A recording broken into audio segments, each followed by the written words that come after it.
اومدید به اولین ویدیو از کانال ما، یعنی همون کانال تیمت تو یوتیوب. خب خوش اومدید به این ویدیو. تو این ویدیو قراره ما این جعبه شانسی رو بریم به شما هم نشون بدیم که یه ذره بهتون هیجانی تر باشه.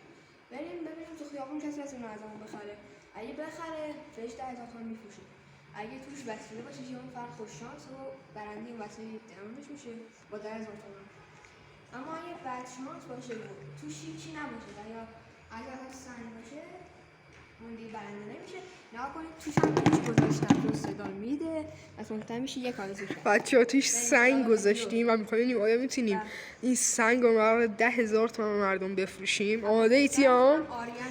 آره حتی پشت صحنه منم هستم و میخوام برای کانال با همین جعبه و همین سنگ ویدیو بگیریم. ویدیو رو شروع نمی‌کنم، بریم سراغ کار. لیتس گو. خیلی خب بچه‌ها، جعبه‌مون رو عوض کردیم. سنگ نذاشتیم، می‌ترسیم به کسی که می‌فروشیم چون سنگ توش کم بد اخلاق باشه بزنه با سنگ رو بزنه.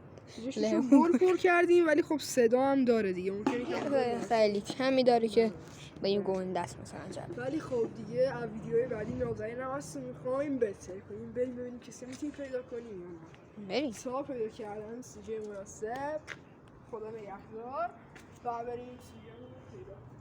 فکر کنم سوژه رو پیدا کردیم، ولی حالا اگه بیاد اون خانومه رو با کار داریم. اگه ببینیم تو ویدیو همون خانومه داره میاد، ببینیم آیا میاد. خیلی حالا درست می‌بینید دست فراز. برگشت بچه، برگشت. خیلی خوب بچه‌ها، یه سوژه پیدا کردیم، بیاید بریم سمتش.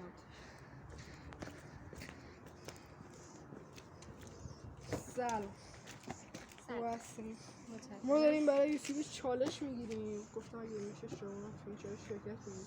ما یه بسته داریم، می‌خوایم حاضر 50,000 تومان هم بخرید. زیاد نیست. یه خودتون میگیرید. یه جعبه‌تون میخواد میاد.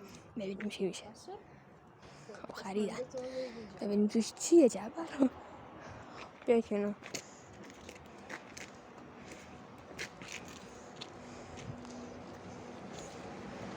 ببینیم چی میشه. پول گرفتیم، واکنششون چجوریه.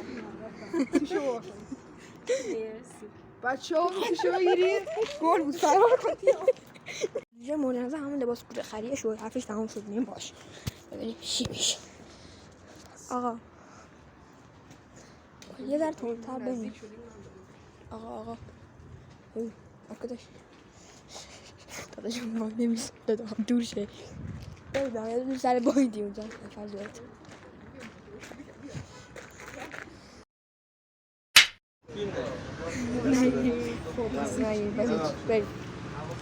بریم اون بر. یکی پیدا شد سلام کرد. من حالا فیلم میگم.